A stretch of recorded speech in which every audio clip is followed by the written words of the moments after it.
Hello everyone, কেমন আছো তোমরা সবাই? আশা করছি সবাই খুবই ভালো আছো। আমিও ভালো আছি। আমি সুমন, আমার নতুন একটা ব্লগে তোমাদেরকে জানাচ্ছি অনেক ওয়েলকাম। তোমরা দেখে নিশ্চয়ই বুঝতেই পেরেছো আমরা এখন দুপুরবেলায় খেতে বসেছি। আর মেনুতে যে কী আছে সেটাও তোমরা দেখে বুঝতে পারছো। আছে বিরিয়ানি, তার সাথে ছিল রায়তা, ডাল আর একটু হচ্ছে লঙ্কার চাটনি। আর আমি বাড়িতে বানিয়েছিলাম ভাত আর একটু চিকেন। তো ভাত আর চিকেনটা দিয়ে বাবুনকে ভাত খাওয়াচ্ছি, কারণ বিরিয়ানিটা তো ও খাবে না, ঝাল থাকে সেই জন্য। আর বাবুর জন্যই আর কি বিরিয়ানি আনা। যখন বাবু বলে যে মেসের বিরিয়ানি খাবো স্পেশালি, তখনই আনা হয়। আর তাছাড়া এখন তো বাড়িতে বানানোর সময় হবে না, কারণ যেহেতু বাবুর পরীক্ষা চলছে, ওকে একটু স্পেশাল মানে বেশিভাবেই দেখতে হচ্ছে, যার জন্য। আর মানে বিরিয়ানি বানাতে একটু তো টাইম লাগে, তাই না? তো এখন খেতে বসেছি, আর দুপুরবেলা থেকেই এখন ব্লগটা আমি শুরু করলাম, তোমরা দেখতে থাকো। আর সকাল থেকে বাবুকে নিয়ে বসেছিলাম, মানে পড়াচ্ছিলাম, যার জন্য যেহেতু কোনো রান্নাবান্না ছিল না, যার জন্য ওকে একটু বেশিক্ষণই দেখছিলাম। তো ওইদিকে খাওয়া দাওয়া করছিলাম, এদিকে মেশিনটাও চালিয়ে দিয়েছিলাম, আবার বাবুকে ঘুমও পাড়িয়ে দিয়েছি। আর তারপরেই দেখি এখানে মানে কমপ্লিট হয়ে গেছে কাজা। যদি ওর মাঝে মাঝে আমাকে জল ফেলতে হয়েছে, অবশ্যই জল তো ফেলতেই হয়। আর ঘরের অবস্থা তোমাদেরকে দেখাই। আমি একবারে সকালে কাজটা সেরে তারপর বাবুকে নিয়ে বসেছিলাম, কিন্তু এখন ঘরের অবস্থা করে রেখেছে দেখো, যেন মনে হবে আমি সকাল থেকে কোনো কাজই করিনি, এরকম এলোমেলো হয়ে আছে। তো ওই যে কিছুই করিনি, বাবুকে নিয়েই ছিলাম, কিন্তু তাও আমি যে স্নান করেছি, বাবুনের যে রান্না করেছি, ওইটুকু সময়ের মধ্যেই ওরা এরকম ঘরের হাল করে রেখে দিয়েছে। আর তো চলো এখন ঘরের এগুলো গোছাই, কারণ সব সময় তো এরকম হয়েই থাকে। তো ভাবলাম ওইগুলো গোছাবো, কিন্তু তার আগে ভাবলাম যে এই কাপড় জামাগুলো মেলে দিই। আর ঘরের ভেতরেই মেলে দিচ্ছি, কেন বলো তো, এখন ওয়েদারটা না অতটাও ভালো নয়, মানে মেঘলা মেঘলা মতন হয়ে গেছে, রোদ আর একদমই নেই। তো রোদ থাকলে 1-2 ঘন্টা রোদ পেলেই এগুলো শুকিয়ে যায়, কিন্তু রোদ যেহেতু একদমই নেই, তার উপর অনেকটা বেলাও হয়ে গেছে, 3-3:30 মতন বাজে। এখন ছাদে দিয়ে আসলে আর কতটুকু বা থাকবে, কারণ সন্ধেও যেহেতু তাড়াতাড়ি হচ্ছে, সেই জন্য আর ছাদে দিলাম না, এখানেই সব মেলে দিচ্ছি। আর জামাকাপড় মেলে দিয়ে এখন চলে যাবো মেশিনের এই জায়গাটা একটু মুছে নেব, কারণ এখানে তো জল পড়েই, তোমাদেরকে আগেও বলেছি জল ফেলতে হয়, তো সেই জন্য এখানটা মুছে নিচ্ছি। তো ওই সব করতে করতে তারপর এদিকে বরমশাই উঠে পড়েছেন, কারণ বরমশাই আর আমার মেয়েরা সবাই ঘুমোচ্ছিল। তো একটু চাটা খেয়ে আবার বেরোবে, তো ওর জন্য একটু চা বানাচ্ছি, শুধু ওর জন্যই বানাচ্ছি, আমি এখন খাবো না, পরে খাবো। তো চাটা ছেঁকে দিয়ে ওকে দিয়ে দিলাম চা।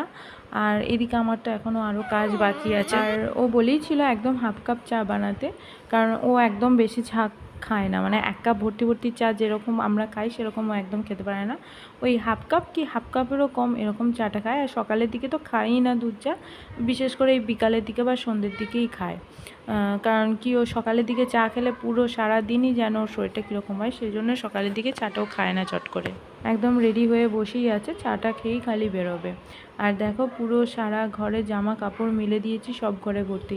এই জায়গাটায় তো ভর্তি হয়ে আছে, ওই রুমেতেও মিলে দিয়েছি, প্লাস বেডরুমেতেও মেলা আছে এদিক ওদিক করে। আর মানে প্রচুর জামা কাপড় হয়ে যায় একটা দুটো করে রাখতে রাখতে। দেখেছো এদিক সেদিক গামছা চেয়ারেওতেও মেলা আছে, তো সব দিকেই আর কি জামা কাপড় মেলা আছে। আর এদিকে এরা খুব ঘুমাচ্ছে। তো চলো এই জিনিসটা তোমাদের সাথে শেয়ার করি। এই আমটা আমার বড়ি আর কি কিছুদিন আগে ওদের ক্যাম্পে একটা গাছ থেকে এনেছিল, যেখানে নাকি এখনও আম হচ্ছে, ভাবা যায়। আমটা কিন্তু খেতে মিষ্টি ছিল, পরে খেয়েছিলাম। তো যেহেতু ওরা এখন ঘুমাচ্ছে, ওদেরকে এখন তো তুলবো না, বা ওদের এখন ওঠারও কোনো সেরকম চান্স নেই যেরকমভাবে ঘুমাচ্ছে। তো নিশ্চিন্তে আমি আমার এই দিকের কাজগুলো এখন আগে আগে করতে পারবো। এইগুলো একটু পরিষ্কার পরিষ্কার করবো, মানে গুছিয়ে নেব। সকালে একবার গোছানো, আবার মানে সারাদিন তো কতবার যে গোছাতে হয় যদি বাড়ি থাকে বাবু। তো এই যে সোফার এই কভারগুলো ভাবছি কাচবো, তো এগুলো তুলে দেবো। আর নিচে যে কার্পেটটা মেলা আছে না, এই যে এই কার্পেটটা, এটাও না অনেকটা মানে কি বলবো, অনেকটাই আর কি নোংরা হয়ে গেছে। তো ভাবছি এই কার্পেটটাও তুলে দেবো, আর তুলে দিয়ে কার্পেটটাও আর কি ভিজিয়ে দেবো আজকে রাতে, কালকে কেচে নেবো। মানে সকালবেলায় তাড়াতাড়ি করে কেচে ছাদে দিয়ে আসবো, তাহলে শুকিয়ে যাবে, নাহলে শুকনো হতে দেরি হবে। আর হাতেই কাচবো, মেশিনে দেবো না, কারণ ভারী তো, কোনো দিন দিইনি, যদি নষ্ট হয়ে যায় তো ওই জন্য দিইনি। আর কি বলো তো, আর এই যে কভারগুলো আছে না, এগুলো আমি হাতেই কাচি। আর এর আগের বারে মেশিনে দিয়েছিলাম, দেখো এই যে কেমন কেটে গেছে, মানে কখনো ওই জন্য আমি মেশিনে দিই না, এই কভারগুলো হাতে কাচি। তো সেবারে ভাবলাম যে মেশিনে কেচে দেখি কী হয়। পরিষ্কার তো খুব সুন্দর পরিষ্কার হয়েছিল, কিন্তু এই যে এক একটা দেখছি এরকম ধারগুলো এরকম কেটে গেছে। এইটা হয়েছে, আর দুটো ওই সাইডে কভারে হয়েছে। তো ভাবছি এগুলো মেশিনে আর দেবো না, হাতেই কাচবো। তো এই কভারগুলো, কার্পেটটা, এগুলো আজকে ভিজিয়ে দেবো, কালকে সকাল করে কেচে ছাদে দিয়ে আসবো। আর এখন আপাতত এইগুলো গুছিয়ে নিই। আর ওই যে এর আগের দিনে দেখিয়েছিলাম না যে লন্ড্রি ব্যাগটা নিয়েছি ওদের খেলনা রাখার জন্য, তো ওই লন্ড্রি ব্যাগটাতে ভাবছি এখন এগুলো মানে খেলনাগুলো গুছিয়ে রাখবো। ওরা যেহেতু ঘুমাচ্ছে, আর ওদের সামনে গোছালে আমাকে কিছুই রাখতে মানে কিছুই ফেলতে দেবে না, যে যেগুলো ভাঙা আছে। আর যেগুলো বলতে গেলে সবই প্রায় ভাঙা, সবই ভেঙে রেখেছে, কোনো খেলনাও একটা ওদের গোটা নেই, সবই ভাঙা, ফেটে যাওয়া এরকম। তো তবুও দেখি, অনেক তো বাদ দিয়ে ফেলেও দিয়েছি, তাও এখন আবার দেখবো যেগুলো মানে একদমই ফেলে দেওয়ার সেগুলো ফেলে দেবো। ফেলে দিলে কী হবে, পরে আবার ঠিক খোঁজ করবে, বিশেষ করে বাবু, যে ওইটা কোথায় গেল, ওই খেলনাটা কোথায় গেল। আর আজকে এত কারেন্টের ডিস্টার্ব হচ্ছে, এখন আবার কারেন্টটা চলে গেছে, মানে সেই সকালে কটার সময়, 9টার দিকে মনে হয় মেশিনটা চালিয়েছিলাম, এই এতক্ষণে মানে ওই কারেন্ট আসছে যাচ্ছে, লো ভোল্টেজ ফুল ভোল্টেজ এরকম হতে হতে এই জাস্ট হলো, আর আমি মিলে দিলাম। তো এখন আর ছাদে দিয়ে এসে লাভ নেই, রোদে সেরকম এখন আর অতটা জোরও নেই, শুধু শুধু দিয়ে আসবো, আবার সেই আনতে যেতে হবে। তো ওই জন্য আজকে খুব একটা বেশি জামা কাপড়ও ছিল না, তো এইখানেই দিয়ে দিয়েছি, তাতেও পুরো ঘর ভর্তি হয়ে গেছে, সব ঘরে চারিয়ে দিতে হয়েছে। তো চলো এখন এগুলো গোছাই, মানে খেলনা টেলনাগুলো, তারপর থালা বাসন আছে ওগুলো ধোবো। চলো আগে সোফাটা গোছানো বলতে সোফার এগুলো তুলে নিয়ে আগে, তারপরে খেলনাগুলো গোছাবো। নাকি ভাবছি আগে খেলনাগুলো গুছিয়ে নিই, কারণ ওরা ঘুম থেকে উঠে পড়লে আর আমাকে গোছাতে দেবে না। চলো আগে খেলনাগুলোই গুছিয়ে নিই।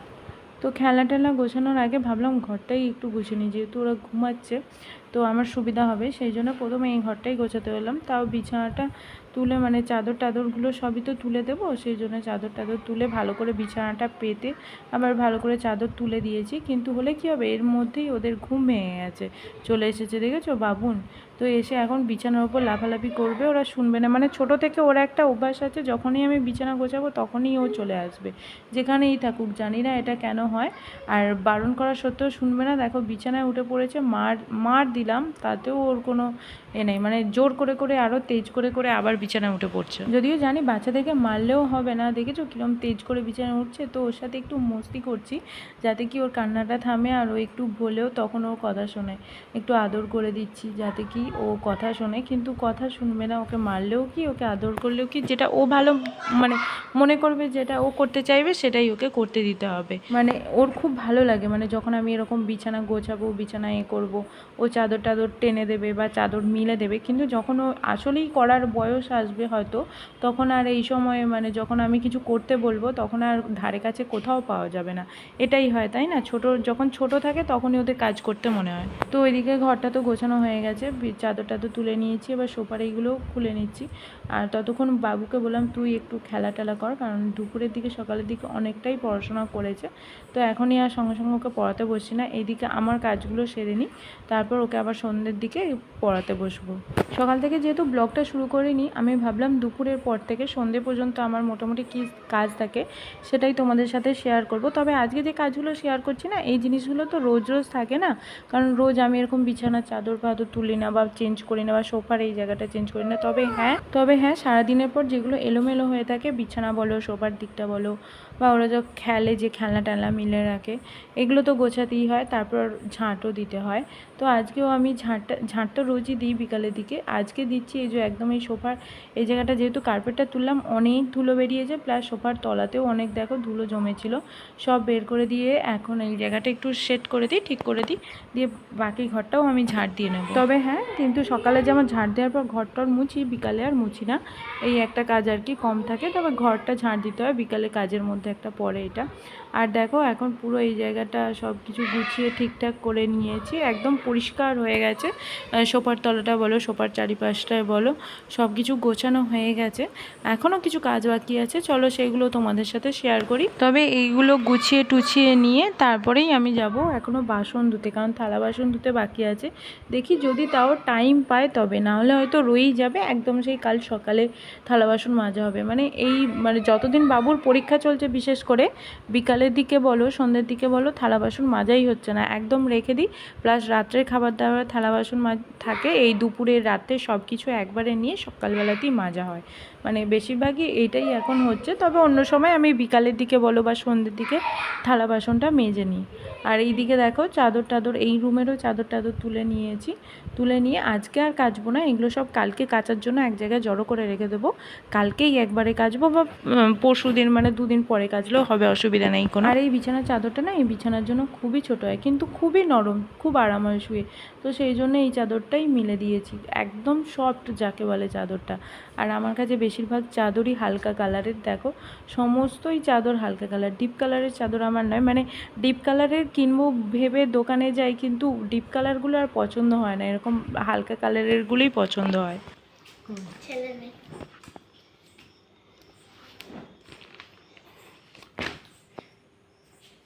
ঠিক আছে, এটা কোনটা? গাজর? কোনটা গাজর? এটা গাজর? আর এটা কি কলা? এটা কলা? তাহলে এটা কি? একটা অরেঞ্জ গাজর, একটা ইয়েলো গাজর। খুব ভালো হয়েছে, চলো। ঠিক আছে, ভালো হয়েছে, চলো। ওই দেখো ওখানে সব জড়ো করে রাখা আছে, পরে ভেজাবো সেই রাত্রির দিকে। আর এখন তো বিকাল, এখন মানে সন্ধে হতে দেরি আছে। আর এটাকে বলছি একটু পড়তে বস, তারপরে হচ্ছে একটু যদি খেলিস তো খেলবি, এখন একটু পড়তে বস। তো এখনও সেই আগে পড়তে তো বস, তারপর পরে দেখা যাবে। এখনও সেই কালার নিয়ে পড়ে আছিস। আর এই বালিশগুলোতে হাত দেবে না, ঠিক আছে? এগুলো কালকে একটু রোদে দেবো। না, তুলোগুলো বেরিয়ে যাবে, যে এখানে থাক, একটু রোদে দিয়ে তারপরে আর কি এ করবো। কভারগুলো কীরকম একটা গন্ধ ছাড়ছে, তার সাথে বালিশগুলো বর্ষাকাল বলে নাকি জানি না কীরকম একটা গন্ধ, মানে রোদে দিলে তবে ঠিক হবে, রোদে দিতে হবে একটু। তারপর দেখো বাবুকে একটু পরিয়ে টরিয়ে এখন চলে এসেছি রাত্রিবেলায় রান্নাঘরে। তো সকালের দিকে একটু চিকেন বানিয়েছিলাম বাবুনের জন্য, আর একটু কাঁচা চিকেন রেখে দিয়েছিলাম, কারণ ও চিকেন ভাজা খাবে বলছিল। তো ওই জন্য ওকে একটু চিকেন আর কি ভেজে দিচ্ছি, ও এখন চিকেন ভাজা খাবে। আর দেখো এখানে দাঁড়িয়েই আছে প্লেট নেওয়ার জন্য। তো চলো আজকের ভিডিওটা থাকছে এই পর্যন্তই, দেখা হচ্ছে খুব শীঘ্রই কোনো নেক্সট ব্লগে। ততক্ষণ পর্যন্ত তোমরা সবাই সুস্থ থেকো, ভালো থেকো, সাবধানে থেকো, আর যে যার নিজেদের শরীরের যত্ন নিও। চলো এখনের মতন এখানেই, গুড নাইট, টাটা। টাটা। আবার দিদির জন্য আলাদা কেন? তুমি এখান থেকে দিদির সাথে শেয়ার করবে, চলো।